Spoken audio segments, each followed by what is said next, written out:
ધૂળેટી એ કોઈના ચહેરા બગાડવાની વાત નથી, પરંતુ એ કોઈના ચહેરા પર રંગ લગાવવાની વાત છે. જય શ્રી કૃષ્ણ. ભગવાનને જન્માષ્ટમીનો ઉત્સવ જેટલો ગમે છે તેના કરતાં પણ સવાયો ઉત્સવ હોળીનો ગમે છે.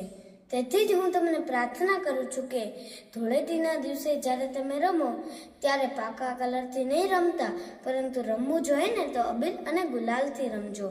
કારણ કે અબીલ અને ગુલાલ એટલા માટે કહ્યું છે કે શાસ્ત્રોમાં તેની માટે એક શ્લોક પણ આપેલો છે. અબીલે આયુષ્ય વૃદ્ધિ, ગુલાલે પ્રીતિવર્ધકમ. અબીલે માણસની વૃદ્ધિ થાય છે, ગુલાલે પ્રીતિવર્ધકમ, એટલે કે ગુલાલથી માણસોનો પ્રેમ વધે છે.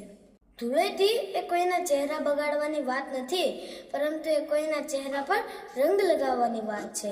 કોઈના ચહેરા પર રંગ લગાવી સ્મિત લાવવાની વાત છે. તો મિત્રો, આ વખતની હોળી કંઈક અલગ જ રીતે ઉજવીએ.